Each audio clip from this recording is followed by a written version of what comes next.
When we interact with artificial intelligence, it feels like magic. You type a prompt, and a piece of software floating somewhere in the cloud spits out an answer. But the reality is much heavier.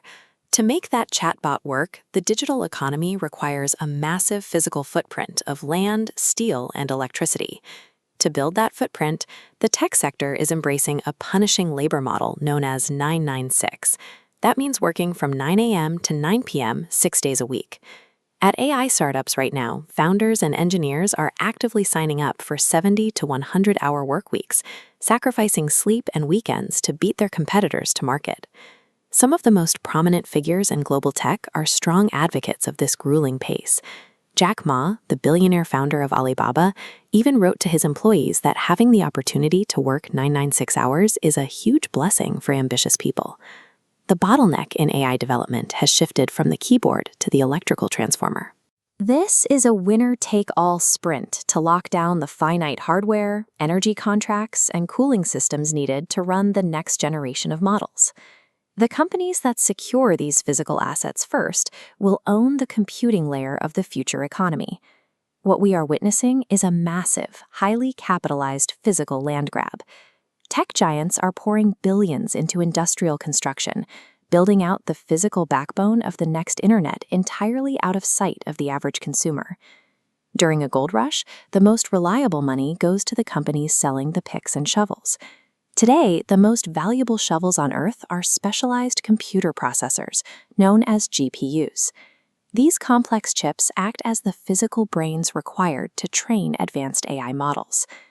This chart shows the projected global electricity consumption of data centers over the next few years. By 2030, the energy required to power all these new AI chips is expected to roughly double, reaching over 900 terawatt-hours. All that hardware is useless if you can't plug it in. This extreme electrical demand is forcing tech companies to become players in the physical energy market. They are actively securing high-voltage transformers, grid equipment, and even exploring nuclear power contracts just to ensure their facilities have enough juice to operate.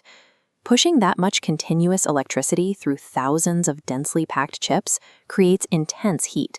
To prevent the hardware from melting down, these facilities require heavy-duty, highly expensive industrial ventilation and liquid cooling systems running around the clock.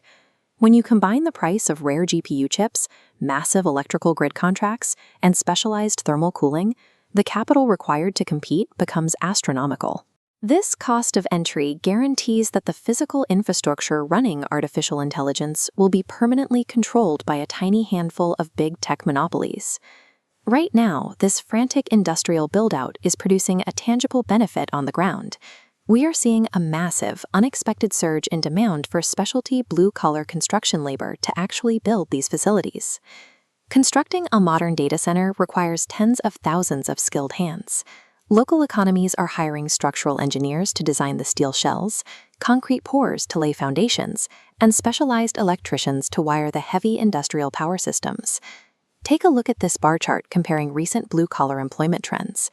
While the blue bar representing traditional factory jobs shows a distinct decline, the orange bar for data center construction employment is climbing rapidly. Traditional factories sustain local economies through long-term labor, thousands of workers producing goods day after day. A data center operates differently. Once the racks are installed and the power is switched on, the building essentially runs itself, and those thousands of construction jobs disappear. The current boom in blue-collar AI jobs is a temporary phenomenon. These construction workers are enjoying a brief period of intense employment, only to build the exact automated machines designed to minimize human labor over the long term. Once the concrete dries, a data center becomes a highly automated fortress, requiring almost zero daily human intervention. While the human workers leave, the software automation stays behind. These physical chips are being optimized to handle white-collar office work, research, analysis, and content generation. Because the physical computing power is concentrated in these massive, automated fortresses, the individual's leverage in the labor market is shrinking. You aren't just competing with other workers, you're competing with the output of a multi-billion-dollar industrial machine. You cannot outbuild a trillion-dollar company's physical infrastructure, but you can hijack it. To survive this transition, individuals must learn to aggressively leverage the software tools these tech giants are forced to distribute to justify their construction costs. This means using language models to automate administrative workflows, using generative tools to accelerate graphic design or data analysis. If a machine is built to do your job, your only defense is to own the machine's output before it is used against you. The barrier to success is shifting from who has the most employees to who knows how to best direct the machines. The workers who thrive will be the ones who treat these massive data centers as their own personal infrastructure before the companies that built them decide they don't need human oversight at all.